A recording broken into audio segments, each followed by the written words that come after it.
Hey guys, welcome back to my channel Dilip's lifestyle. तो guys, आपको तो थंबनेल देख के पता चल ही गया होगा कि ये वीडियो किस रिगार्डिंग होने वाला है। तो हाँ, मैं इस वीडियो में आपको आपके एडमिशन के टाइम कौन से डॉक्यूमेंट की नीड होगी, मैं वो आपको कंप्लीट गाइड देने वाला हूँ उसके लिए। और कौन से डॉक्यूमेंट चाहिए ही चाहिए और कौन से ना होने से भी चलेगा, वो सब बताऊंगा। तो ये डॉक्यूमेंट के बारे में बताने से पहले मैं आपका और भी कुछ डाउट्स जो है वो पहले क्लियर कर देना चाहता हूँ। कि कुछ बच्चे पूछ रहे हैं कि गाइस, मतलब आपका प्रोविजनली सिलेक्टेड है, तो उसका मतलब क्या हम हमारा एडमिशन जो है कंफर्म है, या फिर आगे भी कुछ और प्रोसीड करना पड़ेगा। तो मैं बता देना चाहता हूँ कि अगर आपका प्रोविजनली सिलेक्टेड है, तो आप गाइस आपका एडमिशन कंफर्म है। ठीक है, आपको जो है डेट दिया गया है 29 एंड 30 जुलाई को। उस दिन आके आपको डॉक्यूमेंट वेरीफाई करना पड़ेगा। अगर उस दिन आप डॉक्यूमेंट वेरीफाई कर लेते हो, तो आपका एडमिशन जो है कंफर्म हो जाएगा। बाकी और एक चीज, जिनका वेटिंग में है वो क्या करेंगे, और सेकंड मेरिट लिस्ट कब आएगा। तो गाइज, यहाँ पे साइड पे मैं एक आपको स्क्रीनशॉट दे रहा हूँ। वहां पे देखना, यहाँ पे लिखा है the central university of Punjab is going to conduct second online counselling for few vacant seats in following PG programmes for the season 2025 and 26। तो यहाँ पे गाइज जो 18 डिपार्टमेंट्स हैं यहाँ पे, इन 18 डिपार्टमेंट के लिए सेकेंड मेरिट लिस्ट आएगा। और वो कब आएगा, वो भी मैं आपको स्क्रीनशॉट दे देता हूँ साइड में। वो यहाँ पे साफ साफ लिखा है कि सेकेंड काउंसलिंग जो होगा आपका 9 तारीख को होगा। ये आने वाला जो जुलाई 9 है, उस वहां पे आपको जो प्रोविजनली सिलेक्टेड होंगे सेकेंड लिस्ट के लिए, वो आपका आ जाएगा। और उसका पेमेंट का लास्ट डेट रहेगा, जो जिनका नाम आएगा सेकेंड लिस्ट में, वो उनका पेमेंट का लास्ट डेट रहेगा 14 तारीख तक। ठीक है। तो और यहाँ पे टाइम भी मेंशन है गाइस, देख लेना। 11:59 PM, इसको याद रखना। ये AM नहीं, PM है। तो अभी होपफुली आपका ये डाउट पहले तो क्लियर हो गया होगा। अब बात करते हैं आपका कौन सा डॉक्यूमेंट आपको चाहिए एडमिशन के लिए। तो गाइज, और एक चीज मैं यहाँ पे रिफंड का भी एक बार फिर से बता देता हूँ। मैंने जो इन्फॉर्मेशन दिया तो सही था, पर वहां पे मैंने जो एक्सप्लेन किया था वो थोड़ा सा गलत कर दिया था। यहाँ पे देखो साइड में आप स्क्रीनशॉट, यहाँ पे लिखा है कि 100% रिफंड आपको कब मिलेगा, 15 डेज और more before the formally notified last date of admission. तो मतलब आपका जो एडमिशन का डेट है, उससे 15 दिन पहले, उसके 15 दिन पहले, बिफोर लिखा है यहाँ पे। ठीक है। तो 15 दिन के पहले अगर आप कैंसिल करते हो या फिर एप्लीकेशन विड्रॉ कर लेते हो, तो आपको जो है 100% फीस जो है रिफंड मिल जाएगा। मतलब क्या है, आपका अगर मान लो 29 और 30 को दिया गया है एडमिशन डेट, तो उसके 15 दिन पहले, मतलब 15 दिन उससे माइनस कर दो, तो अगर 29 को देखा जाए तो 14 आपका, 15 दिन माइनस करेंगे तो 14 हो रहा है डेट। अगर आप 14 से पहले पहले आप विड्रॉ कर लेते हो एप्लीकेशन, या फिर रिफंड के लिए वहां पे अगर कुछ ऑप्शन ऐसा आता है, ऐसा करते हो, तो आपका पैसा जो है 100% रिफंड कर दिया जाएगा। और हाँ, मैं गाइज आपको बताता हूँ, आप सेकेंड लिस्ट तक वेट करो 9 तारीख तक। उसके बाद आपको टाइम मिल जाएगा, 9 से 14 तारीख तक बीच में बहुत टाइम मिल जाएगा। तो उसके बीच में आप, अगर आपका नाम नहीं आया, तो आप एप्लीकेशन विड्रॉ कर लेना। जो और उस टाइम में अगर आप विड्रॉ करोगे, तो आपको 100% पैसा रिफंड हो जाएगा। फिर 90% पैसा कब रिफंड होगा, अगर आप मान लो 14 तारीख के बाद करते हो, मतलब 14 से लेके 29 के बीच में अगर करते हो, तो आपका जो है ये पैसा जो है 90% रिफंड होगा। ठीक है। और 80% रिफंड कब होगा, यहाँ पे देखो, 15 डेज और less after the formally notified date of admission. तो क्या इसका आफ्टर है, यहाँ पे बिफोर नहीं है। तो आफ्टर का मतलब क्या है, आपका एडमिशन डेट है 29, 29 से आप 15 दिन बाद, मतलब मान लो 15 तारीख, 29 से अगर ये महीना 31 तक है, तो अगर देखेंगे तो आपका जो 15 दिन बाद अगर प्लस करेंगे, तो आपका 13 मतलब अगस्त 13 के अंदर अंदर आप अगर रिफंड के लिए विड्रॉ करते हो एप्लीकेशन, तो आपको 80% पैसा रिफंड हो जाएगा। और अगर आप 15 डेज के बाद, मतलब एडमिशन के 15 डेज बाद, मतलब अगस्त 13 के बाद अगर आप वो करते हो, विड्रॉ करते हो, तो आपको 50% रिफंड मिलेगा। और अगर आप कंप्लीटली 1 महीने के बाद, मतलब अगस्त महीना वही 28 या 29 के बाद अगर आप रिफंड के लिए अप्लाई करते हो या फिर विड्रॉ करते हो तो आपको एक भी पैसा रिफंड नहीं मिलेगा। तो ये रिफंड को भी अच्छे से आप एक बार देख लेना। तो टाइम से पहले पहले आप विड्रॉ कर लेना ताकि आपका 100% पैसा रिफंड मिल जाए। तो गाइज होपफुली रिफंड का भी आप लोगों का जो डाउट है क्लियर हो गया होगा। अभी हम बात करेंगे कौन से डॉक्यूमेंट चाहिए आपको एडमिशन के टाइम। तो यहाँ पे मैं फिर से स्क्रीन पे एक लिस्ट दे रहा हूँ डॉक्यूमेंट्स का, उसको एक बार आप देखिए। तो यहाँ स्क्रीन पे देखिए गाइस, यहाँ पे जो जो लिस्टेड है 16 डॉक्यूमेंट्स यहाँ पे लिस्टेड है। तो वो सारे आपको लाने पड़ेंगे और उसमें से कौन सा आपको आपके लिए मैंडेटरी है और कौन सा नहीं है वो भी मैं आगे बताऊंगा।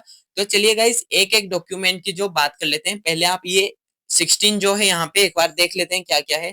पहले तो आपका CUET 2025 एडमिट कार्ड और स्कोर कार्ड, फिर आपका सेकेंडरी स्कूल मतलब 10th का जो है मार्कशीट, फिर आपका ग्रेजुएशन का मार्कशीट। ओके यहाँ पे हाँ, ग्रेजुएशन का जो मार्कशीट है ना गाइस, यहाँ पे आपको जो हर सेमेस्टर के लिए एक छोटा छोटा मार्कशीट मिला होगा उसको लाना है, ठीक है। यहाँ पे आपको पूरा फाइनल ईयर तक, जिसका फाइनल ईयर कंप्लीट नहीं हुआ है उसके लिए भी मैं आगे बताऊंगा जब इसके लिए डिस्कशन करेंगे। अभी चलिए देखते हैं उसके बाद क्या है आपका ग्रेजुएशन डिग्री और पोस्ट ग्रेजुएशन डिग्री, फिर मेडिकल सर्टिफिकेट, फिर डिक्लेरेशन रिलेटेड टू हेल्थ, फिर एंटी रैगिंग फॉर्म, वो भी आपके पेरेंट्स से साइन होना चाहिए। फिर आपका जो है certificate of conduct from head of institute और कैरेक्टर सर्टिफिकेट जो है वो आपको कॉलेज से मिलता है। फिर माइग्रेशन सर्टिफिकेट, फिर कैटेगरी सर्टिफिकेट आपका हो गया। फिर undertaking for gap year if applicable, जिन जिन बच्चों ने एक साल का गैप लिया था या फिर उससे ज्यादा लिए थे तो वो क्यों लिए थे उसके लिए एक आपको अंडरटेकिंग गैप ईयर का सर्टिफिकेट आपको एक करना पड़ेगा। वो भी कैसे करेंगे मैं आपको आगे बताऊंगा। ओके यहाँ पे अगर आप कोई ऐसा नेशनल लेवल का एग्जाम जो है क्वालिफाई किए हैं, अगर जैसे CSR, UGC, NET, JRF, GATE, ये सब अगर क्वालिफाई किए तो उसका भी अगर किए हैं तो देना पड़ेगा। और यहाँ पे 2 पासपोर्ट साइज फोटोज गए। तो बेसिकली अभी हम एक एक पहले से बात करते हैं, ठीक है। तो अभी हम बात करते हैं CUET admit card and score card. आपका जो एडमिट कार्ड तो आपको मिला ही होगा और स्कोर स्कोर कार्ड आप डाउनलोड करके रखे होंगे। तो उसका एक एक प्रिंट आउट करके आप ले आना। वो ओरिजिनल लिखा है मतलब प्रिंट आउट ही लगेगा, ठीक है। उसके बाद सेकेंडरी हाँ 10th मार्कशीट का जेरोक्स ले आना। उसके बाद आपका ग्रेजुएशन, हाँ ग्रेजुएशन का जो भी है आपका फर्स्ट ईयर, सेकेंड ईयर और थर्ड ईयर, तीन इन सबका आपको वो एक मिला होगा छोटा छोटा वो पेपर में आपका मार्कशीट आया होगा सेमेस्टर के वाइज, उसका आप जेरोक्स करके ले आना। बाकी आपका ग्रेजुएशन मार्कशीट, हाँ ये हो गया। ग्रेजुएशन डिग्री, अगर आपको ग्रेजुएशन डिग्री मिला है, जिनका गैप होगा उनको मिल गया होगा, एक ईयर गैप होगा जिनका ऑलरेडी होगा, और जिनका नहीं भी है तो आप वो एक काम कर सकते हो, वहां पे अंडरटेकिंग का जो फॉर्म मिलेगा वहां पे आप अंडरटेकिंग में आप जो जो फॉर्म आपके पास नहीं है फिलहाल वो आपको वो आप अंडरटेकिंग में डाल सकते हो और आपको पूरा 1 ईयर का टाइम या फिर उससे ज्यादा भी मिल जाता है। तो आप उसी टाइम पीरियड के अंदर कभी भी उसको वहां पे आपके डिपार्टमेंट में जो डिपॉजिट कर सकते हो। ओके तो हाँ, तो अगर जिसके पास डिग्री का सर्टिफिकेट है, कंप्लीट है डिग्री अगर है तो आप उसका जेरोक्स ले आना, या फिर अगर नहीं है तो आपको अंडरटेकिंग में डाल देना। अभी बात करते हैं मेडिकल फिटनेस सर्टिफिकेट। तो ये मेडिकल फिटनेस सर्टिफिकेट गाइस ये जो है ना, ये आपको देने से भी चलेगा नहीं देने से भी चलेगा। क्यों? क्योंकि मैंने खुद अभी तक मेडिकल सर्टिफिकेट अभी तक सबमिट नहीं किया है। इसका कोई मेजर ये इशू नहीं बनता, अगर आप कर सकते हो तो करवा लो अपने नजदीकी हॉस्पिटल में जाके, या फिर नहीं होगा तब भी चलेगा, आप इसको अंडरटेकिंग में डाल लेना। बाद में अगर कोई इशू होता है तो हमारे हमारे मतलब यूनिवर्सिटी में जो एक हेल्थ सेंटर है वहां पे भी आप आराम से ये सर्टिफिकेट बना सकते हो। फिर आ गया डिक्लेरेशन रिलेटेड टू हेल्थ। तो ये डिक्लेरेशन रिलेटेड टू हेल्थ ये शायद मेरे पास है, एक मैं दिखाता हूँ आपको। हाँ यहाँ पे मेरे पास एक सर्टिफिकेट है, यहाँ पे जो मैंने CUPB के जो ऑफिशियल वेबसाइट से डाउनलोड किया था और पिछले साल भी हमें यही मिला था। जैसे मैंने आपको पिछले वीडियो में बताया था कि आपको एक मेल आएगा, उसमें आपको कौन से डॉक्यूमेंट चाहिए उसके फॉर्मेट मिल जाएगा, पर अभी तक आपको वो मेल नहीं आया, तो आप टेंशन मत लो, मैं आप यहाँ पे डिस्क्रिप्शन में लिंक दे दूंगा, वहां से आप डाउनलोड कर सकते हो वो सारे डॉक्यूमेंट्स के फॉर्मेट्स को। तो यहाँ पे फिलहाल स्क्रीन पे देखिए, मैं यहाँ पे self declaration certificate related to health है। यहाँ पे जो भी है आपका मतलब सर्टिफिकेट में जो भी यहाँ पे लिखा है स्क्रीन पे, सर्टिफिकेट में जो भी है आप वहाँ पे इसको फिल करके साइन कर लेना। यही इसका एक आप प्रिंट आउट करके उसको फिल करके दे देना, वो जो declaration related to health certificate यही है। फिर anti ragging from, okay, anti ragging certificate from student and parents जो है, तो एंटी रैगिंग सर्टिफिकेट आपको एक स्टूडेंट के लिए एक अलग से मिलेगा और पेरेंट्स के लिए भी एक अलग से मिलेगा। तो ये भी जो है ये मैं आपको स्क्रीन पे दे रहा हूँ, ये देखिए फॉर्मेट इसका ऐसा है। बाकी आपको डिस्क्रिप्शन पे इसका लिंक मिल जाएगा, डाउनलोड कर सकते हो। इसको भी प्रिंट आउट करके आप ये इसको प्रिंट आउट करके जो भी यहाँ पे जो चीजें हैं, जैसे कि यहाँ पे नाम और आपका एड्रेस जो भी हो गया, ये सब फिल करके साइन करवा लेना। और यहाँ पे एंटी रैगिंग जो अंडरटेकिंग बाय पेरेंट्स और गार्डियन है, वहां पे आपका पेरेंट्स का साइन लगेगा, तो वहां पे आप पेरेंट्स का जो है साइन करवा लेना। तो ये एंटी रैगिंग सर्टिफिकेट हो गया। अभी गाइस कैरेक्टर सर्टिफिकेट, ये तो आपको कॉलेज और आपके इंस्टीट्यूट से मिलेगा, जहाँ पे होता है वो तो वहां से मिल जाएगा आपको। अगर नहीं मिलता है तब भी आप इसको अंडरटेकिंग में डाल सकते हो। ये मिल जाता है गाइस आपका, अगर आपका ग्रेजुएशन सर्टिफिकेट मिल गया है, ग्रेजुएशन खत्म हो गया है, तो उसके साथ साथ ये सर्टिफिकेट भी मिल जाता है। तो अभी बात करेंगे हम माइग्रेशन सर्टिफिकेट। ये भी तो आपको कॉलेज से ही मिलेगा, आप जहाँ से ग्रेजुएशन किए हो वहां से मिल जाएगा आपको। फिर आ गया कैटेगरी सर्टिफिकेट। कैटेगरी सर्टिफिकेट जो जो ओबीसी एनसी ओबीसी कैटेगरी के अंडर आते हैं, तो आपको ओबीसी आपका स्टेट का सर्टिफिकेट नहीं चलेगा कंप्लीटली, आपको सेंट्रल लेवल का जो सर्टिफिकेट है या फिर ओबीसी एनसीएल सर्टिफिकेट वो लाना पड़ेगा, ठीक है। हाँ, और जो जो जनरल के लिए हैं, जनरल बच्चों के लिए तो कैटेगरी सर्टिफिकेट नहीं चाहिए, और एस टी एस सी जो भी है वो भी अपना सर्टिफिकेट यहाँ पे जो भी आपका कैरेक्टर सॉरी मतलब जो भी आपका कैटेगरी सर्टिफिकेट है वो आप वहाँ पे ले आना जेरोक्स करके, ठीक है। तो अभी अंडरटेकिंग फॉर गैप ईयर, तो ये क्या है?